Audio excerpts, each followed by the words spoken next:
Good morning, everyone. I've got a lot of pressure on me because I understand I'm the only person between you and coffee this morning. So I'll try my best to be as upbeat as possible. My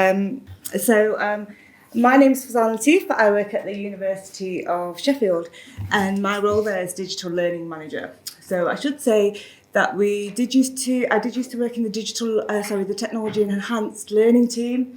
But I now work in the digital learning team, and that's just down to restructure, which will make sense as to why we call TELFest rather than DigiFest. So my presentation's all about changing practice. And before I go into my presentation, I'd just like to know a raise of hands of how many of you are currently involved in supporting the practice of other people. So quite a lot of you. Are any of you actually involved directly in teaching? Okay, so there's people there as well. So the way I'm going to talk to you about how we can influence the practice of others is by looking at a few examples at the University of Sheffield. So that's going to include our own version of TELFest and why we went about doing that. I'm also going to talk about digital retreats and student-led initiatives. If I've got time, I'll go into discussion, but I know we're running a bit short on time and you want your coffee. So TELFest at the University of Sheffield started in 2014. From the offset, we actually had it as a week-long event, and we targeted staff at our own institution. And the reason we really wanted to do this event was to bring together activity that was happening across the institution. So we felt there were a lot of professional services offering support around TEL, and there's just so much practice happening from our academic staff that just felt like it was a bit hidden. So it was really about surfacing this, and we wanted to do it in a way that could encourage people to share their practice, discuss different ideas, and actually encourage debate. You know, we wanted a bit of provocation, and because with TEL, it's not just about learning about the underlying theory behind it. We really wanted to explain the reasons behind using TEL, but also how to do it. So we were very keen to combine those two elements. Our main audience was academic staff, or those involved in teaching, and obviously those involved in supporting teaching too. Our agendas have always been really varied. So we try and focus on attracting the early adopters, but also having something that will keep them excited, but also having sessions that will appeal to those who are a bit later to the party, shall we say. So, for instance, we'll have sessions around 360 or VR for those early adopters, and we'll have sessions more around VLE for those late adopters. And we were very lucky because from the offset, we got that sponsorship from our Vice President for Education, and we've had that over the years, and that's really helped grow the event. So the kind of rolling GIF is just showing you some of the different icons that we've had to represent TELFest over the years. Our current one's in the top right-hand corner. So I guess a core part of TELFest for us is that we can have a little bit of fun with it as well. So in the background of this slide is sweets, because our idea of fun seems to be giving people a lot of sugar. It's not fun when you see them have a crash though. And we've also, an ongoing thing that we've done is introduce game show concepts to explore different TEL concepts. So the first time we did this, we had Room 101, where our academics put their technology enhanced learning pet peeves into Room 101. And we made sure there was lots of audience participation as well. And so this little animation it just represented our different academics and our Vice President for Education who hosted it.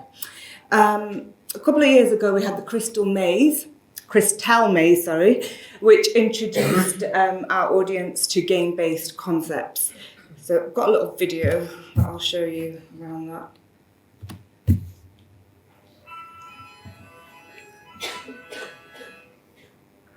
English adventure to test our hosts and in the process discover about gamification is fiendish puzzles to different zones. We'll take 2 of our teams out, and they'll go on an adventure round the diamond.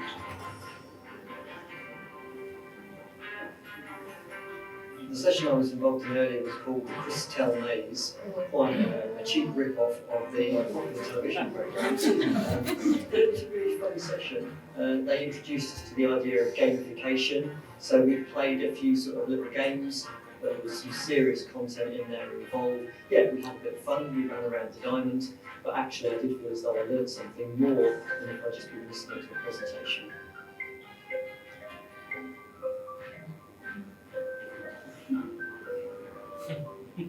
I believe time is running out. Okay. So, I mean, I think what's really nice about doing things like this is it really encourages creativity from our team as well. I had no idea that Graham was such a good Richard O'Brien. And so another game show that we had was Faculty Fortunes, and in that one, obviously based on the game show Family Fortunes, and in that one we had a team of students play against a team of staff, and we surveyed staff and students about their perception of TEL and learning and teaching in general. And that was quite a nice way of showing, enabling people to discuss data sets really, and be able to see the difference and comparison between student and staff perceptions. So for those of you that are familiar with Family Fortunes, you'll know that there's always a hidden prize in it as well. And thanks to our sponsors, we were able to ensure that we took the prizes quite seriously. So here's just an example of one of the prizes that we offered to a one lucky participant.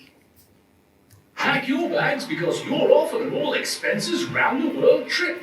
Jet off to the States to experience the sights and sounds of New York before returning to Europe to take in some of the stunning architecture. You'll then hit the slopes for some action-packed skiing. After all that, it's time to relax on one of the world's best beaches. With this Google Cardboard, you'll be the envy of all your colleagues. Simply download the Google Expeditions app and experience the world from your office.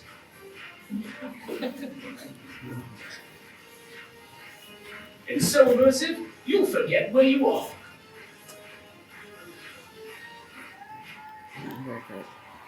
Yes, no expenses paid on that 99p Google Cardboard. Okay, so I wanted to talk to you a little bit about TELFest and attendance and how that's changed over time. So I said that TELFest happens over a week, and the difference is that we don't expect people to come to the whole week because we don't think it's realistic to expect that. And we ask people to drop in and drop out as and when they want. So the first time we ran TELFest in 2014, we got around 160 people sign up, and that's changed over time. We now have around 400 attendees. A couple of years ago, we made it. We opened it up to external audience as well. So this year we got around 125 people attend, and obviously we're really open. It's a free event, so if you're interested in coming to the next one, which is in June, July time, just feel free to sign up later. In terms of staff and how they've attended over that time, we've had over 1,000 unique attendees, which is great for us because it highlights that we're having that outreach. We're getting more people engaged with talent and excited about the possibilities. We carried out a bit of research, and one of the questions I asked staff after a few TELFests had run is whether they'd developed new networks, and 90% of people that took part in the survey said they did. 90% said they had generated new ideas as a result of attending, and 81% said that they had changed their practice. Now, I wanted to explore what this sort of change in practice actually meant. So I used a model which categorised the use of TEL into 3 different areas. So low impact, which is about adding additional activities to a modular course. So that could be something like adding a discussion board or enhancing the design of a VLE. And then there's the medium impact, which is more about changing existing learning activities. So that might include incorporating game-based learning activity or introducing mobile learning activities.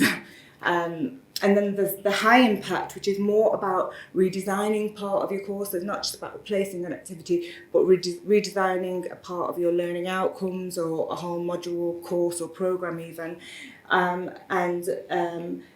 What we found is that most of the changes that people were making kind of fell into the low and medium impact category. So 89% low, 80% medium, and 33% high impact.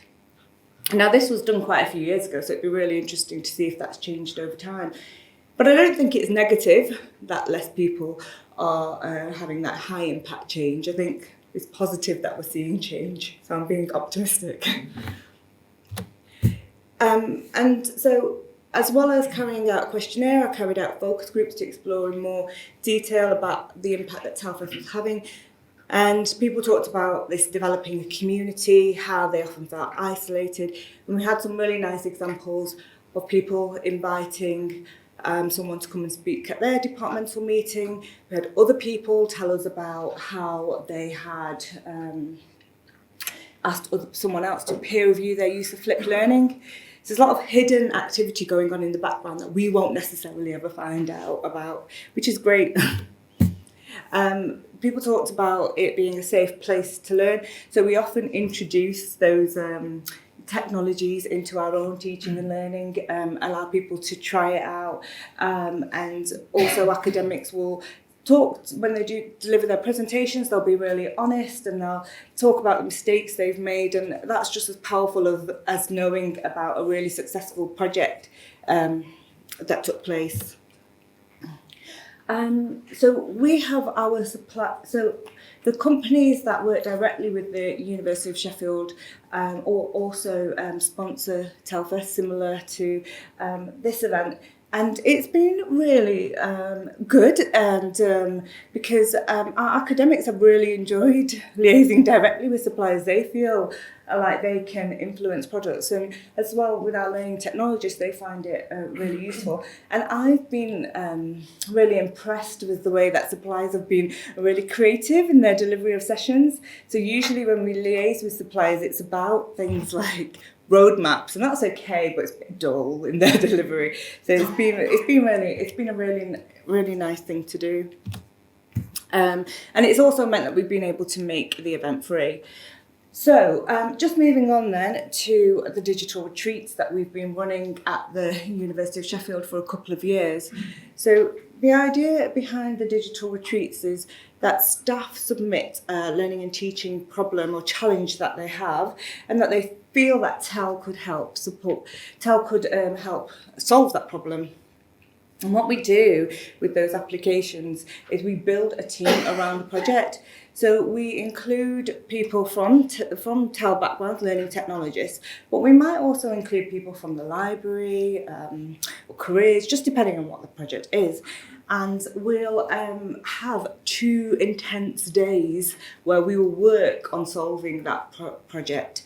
Those projects are kind of sponsored by heads of department because they're so resource intensive, and we make sure whilst we're developing the project over the 2 years that they are sustainable. And we have a celebratory event where the Vice President or Deputy Vice President for Education will come as well to hear about those projects. So I talked about that low, medium and high impact model before. And the digital retreats are, I think, a good example of supporting more of that high impact change in practice. Some of the examples I've listed on here, but they include flipped field trips, development of different resources to help neuroanatomy, and we looked at a whole move to digital OSCEs, which are used in health sciences, which has just been so helpful for academic practice.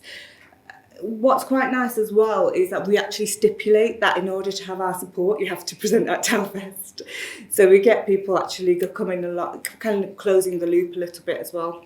And it's been really great to see people go on to sort of win awards for the work that they've done as part of the retreats, because they've really gone and developed what they've done during that time. So I quite like this quote. It's so academic, a melting pot of ideas, somebody described it as. They really enjoyed it. They enjoyed the ability to be able to collaborate and share expertise. And I like this quote as well, because it highlights that you don't need to be really technically savvy to go on these retreats. You will learn skills that you can put into practice after they finish. So I'm going to move on to another example, and this is a bit more about, I guess, mandating practice. So a few years ago, at the University of Sheffield, we carried out a VLE review, and ultimately the outcomes of it were that regardless of what VLE we use, there was more that we could do as an institution to utilise those kind of pedagogical practices behind VLEs, behind using a VLE. So, and that our processes and policy could be enhanced. So we ended up not changing VLEs, but carrying out a VLE refresh project. And when you change VLEs, I guess one of the really good things about it is that you're kind of starting from scratch, so everyone's at the same place. But in this case, with the VLE refresh project, everyone is not at the same place. So we were trying to create a bit of a buzz. We were trying to create the same buzz without having the same incentive. One of the things we did was look at the findings from students when we carried out our VLE review, and it probably won't surprise you if I say the biggest thing they wanted to change, or the thing that they really wanted, was more consistency in the use of VLE across different modules. So this led to us changing policy, putting in things like minimum standards, including templates, not really exciting things like the digital retreats perhaps, but it is supporting that low impact, and it's getting to it's encouraging that mainstream adoption of TEL. So what we did as part of the whole refresh campaign, we had drop-ins at TELFest, we had a whole road show, but we also recruited student refresh ambassadors, and they were really effective. They worked really well with us. They trained staff, and they were also able to, so they offered the one-to-one support for staff, and they were able to explain the rationale behind the changes in a better way that we could. They also evaluated the impact of the changes that we made. They kept us up to date, which was really good, because I think you can really lose track sometimes of students. And the next steps, so in terms of them evaluating impacts, we found that over 80%, there was an over 69% change in practice in relation to the standards that we'd put in place around VLE use, and working with students has been really effective for us. We've introduced things like Blackboard Ally recently, and we're going to look at recruiting kind of our inclusivity in student ambassadors. So we're looking at students with a broad range of we're looking at recruiting some students with disabilities, I should say, as well. So we want to recruit students from different backgrounds to be able to understand our student population and to ensure that we are creating inclusive environments. So those students also, because they did things like take part in TELFest, they took part in panel discussions, and I got the improvement figure wrong, it was 68%, apologies. And this is just a quote about how brilliant they were. I mean, they can offer the one-to-one support in the way that we can't offer it. So, as I promised, I've given you 3 different examples of the way that we've been supporting practice at the University of Sheffield. Now it's over to you, but we've only got 3 minutes, I think. Is that right? Yes, it's right. So you don't have to use the Padlet, but I think you can just have a little chat in groups, and hopefully a couple of you will be willing to kind of shout out your ideas. So I'll give you 2 minutes.